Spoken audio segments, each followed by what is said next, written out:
Good morning, student. Welcome to e-learning classes provided by Michael Academy. Myself, Sanjeev Angelo. I am going to teach Hindi, class 5, chapter 9.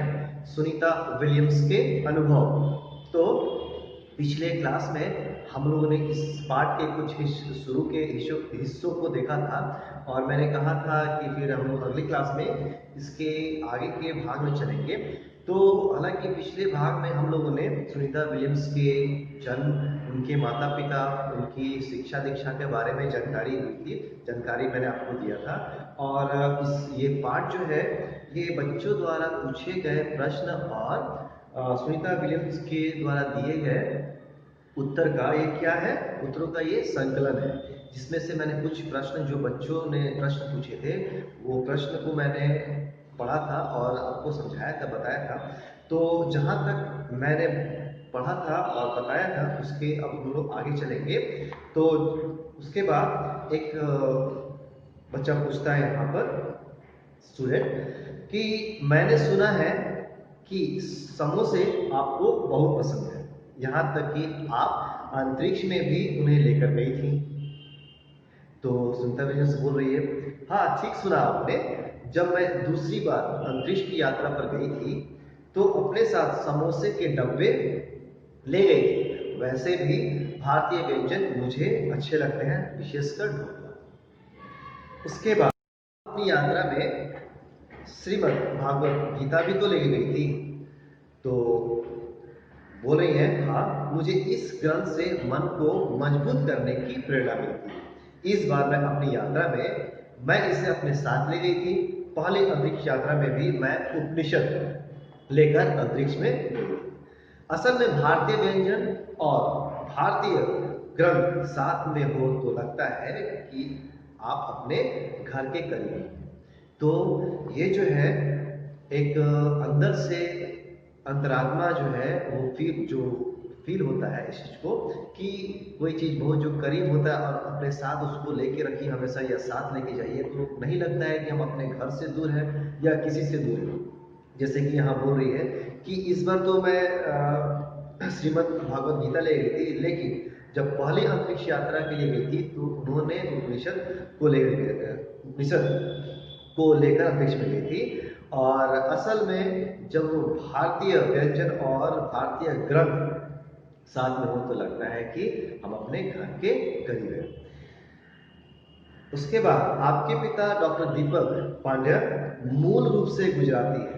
हालांकि मैंने पाठ परिचय के समय ही उस समय ही बता दिया था जब इनकी जन्म के बारे में और शिक्षा दीक्षा के बारे में, माता पिता के बारे में जब बताया था तो इनके पिता के बारे में बताया था कि एक बहुत ही अच्छे डॉक्टर है। आपके पिता डॉक्टर दीपक पांड्या मूल रूप से गुजराती है। भारत के प्रति आपके इस लगाव में उनका कितना योगदान रहा है? अब जो है अब क्या कहती है, मेरे पिता धार्मिक प्रवृत्ति के व्यक्ति हैं। प्रवृत्ति का अर्थ क्या होता है? स्वभाव। तो वो इनके पिता जो है वो एक धार्मिक स्वभाव के व्यक्ति हैं और उन्होंने भारतीय होने का गर्व है। उन्होंने मुझे भारतीय मूल होने का हमेशा ध्यान दिलाया है। बहुत कोई है कि यहाँ से चले जाने के बाद अपने भारत देश को भूल जाता है या फिर वहीं रंग जाता है या भूल भी जाता है और भारत को वो भूल जाता है। लेकिन यहाँ पर जब सुनीता विलियम्स बाहर भी थी और उनके साथ उनके पिता भी थे तो हमेशा जो है उनको भारतीय मूल होने का हमेशा क्या दिलाया, ध्यान दिलाया कि वो एक भारतीय है। उन्होंने मुझे भारतीय मूल होने का हमेशा ध्यान दिलाया है। मुझे याद है जब मैं छोटी थी तो उन्होंने लॉर्ड हनुमान नामक कॉमिक्स लाकर दी थी। जब थोड़ी बड़ी हुई तब उन्होंने मुझे महात्मा गांधी की आत्मकथा माय एक्सपेरिमेंट विद ट्रूथ पढ़ने को दी थी। इन पुस्तकों से मुझे काफी प्रेरणा मिली है। उसके बाद अगला प्रश्न एक बच्चा पूछ रहा है, भारतीय अंतरिक्ष यात्री कल्पना चावला की मृत्यु ने आपको कितना प्रभावित किया? हालांकि कल्पना चावला जो है सुनीता विलियम्स की अच्छी एक दोस्त थी। बता रही है सन 2003 में हुई कोलंबिया नामक अंतरिक्ष यान की भीषण दुर्घटना में मैंने कल्पना सहित अपने 7 मित्रों को खो दिया। सब कोई जानता है जब 2003 में जो कोलंबिया अंतरिक्ष यान जब दुर्घटना हुई थी, इसके बारे में लगभग सब कोई जानता है। तो यहाँ इस घटना ने मुझे उन सभी का सपना पूरा करने के लिए प्रेरित किया। कल्पना मेरी बहुत अच्छी मित्र थी। वे अंतरिक्ष के क्षेत्र में बच्चों के लिए बहुत कुछ करना चाहती थी। मेरे विचार से उन्होंने भारत के बच्चों के लिए कुछ करने का सपना सजोया था। मैं आशा करती हूँ कि उनका सपना पूरा हो और बहुत सी कल्पना चावला अंतरिक्ष है। वो चाहती हैं कि जो सपना उन्होंने पूरा नहीं कर पाया, वो सपना उनके सपने को ये पूरा करे, और चाहती है कि जिस तरह कल्पना चावला अंतरिक्ष में गई, उसी तरह यहाँ की भारतीय जो है यहाँ सपना पूरा हो और बहुत सी कल्पना चावला अंतरिक्ष में जाए। खुले अंतरिक्ष में विचरण करते समय क्या कभी आपका सामना एलियंस से हुआ? नहीं हुआ। एलियंस मतलब कि दूसरे ग्रह का प्राणी। तो उस समय बहुत जोर से हंस के बोल रही है, नहीं कभी नहीं। अंतरिक्ष स्टेशन में लगातार चलते रहने के कारण यहाँ अंतरिक्ष स्टेशन के लगातार चलते रहने के कारण कभी कभी अचानक सूर्य के सामने होने या कभी चांद के सामने होने पर कुछ प्रतिबिंब दिखाई देते हैं। ये प्रतिबिंब किसी के खड़े होने का भ्रम पैदा करते हैं। हम इन्हें एलियंस मानने का भूल कर बैठते हैं। इसके बाद अंतरिक्ष से देखने पर दुनिया कैसी दिखाई देती है।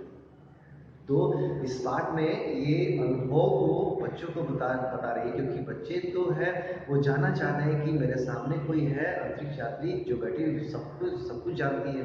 तो थोड़ा सा उत्सुकता से, है ना, बच्चे लोग पूछते हैं कि आपने वहाँ क्या देखा, कैसा है। तो वही यहाँ पूछ रहा है प्रश्न कि अंतरिक्ष से देखने पर दुनिया कैसी दिखाई देती है। तो उत्तर मिल रहा है, अंतरिक्ष से सिर्फ समुद्र और पहाड़ ही दिखते हैं, बाकी दुनिया एक जैसी ही दिखती है। अंतरिक्ष से क्या दिखती है? केवल पहाड़ और समुद्र ही दिखते हैं और कुछ नहीं दिखता, है ना। बाकी दुनिया एक जैसी दिखाई देती है। आप अपने बच्चों को क्या संदेश देना चाहेंगे? तब यहाँ सुनीता विलियम्स कहती हैं कि जब आप अंतरिक्ष के नीचे झांकते हैं, यहाँ जब आप अंतरिक्ष के नीचे देखते हैं या झांकते हैं, तो लगता है कि सारी दुनिया एक है, या तो हम इंसानों ने इस दुनिया को अलग अलग सीमाओं में बांध रखा है। इसलिए मैं सब बच्चों से यही कहना चाहूंगी कि आप सारी दुनिया में आपसी भाईचारे का संदेश देना है। तो ये जो पाठ है सुनीता विलियम्स के अनुभव, उनके वाकई में जो उन्होंने देखा समझा, उस चीज को वो बच्चों के सामने अपने अनुभव को व्यक्त किए हैं।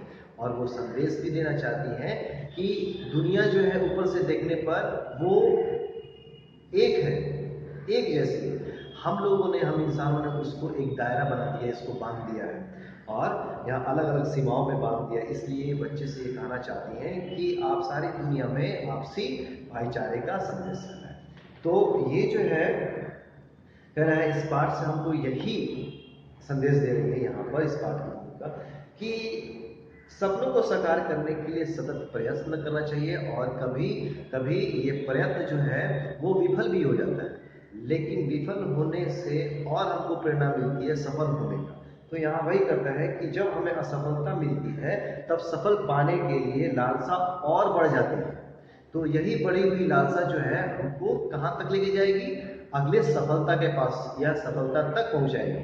तो हमें कभी भी किसी भी चीज के लिए हिम्मत नहीं हारना चाहिए, सतत प्रयत्न करते रहना चाहिए। तो यह पाठ जो है यही समाप्त होता है।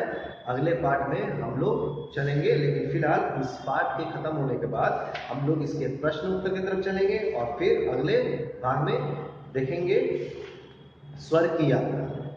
पहले हम लोग इसके सुनीता विलियम्स के अनुभव के प्रश्न उत्तर को देखेंगे अगले क्लास में। तब तक के लिए धन्यवाद।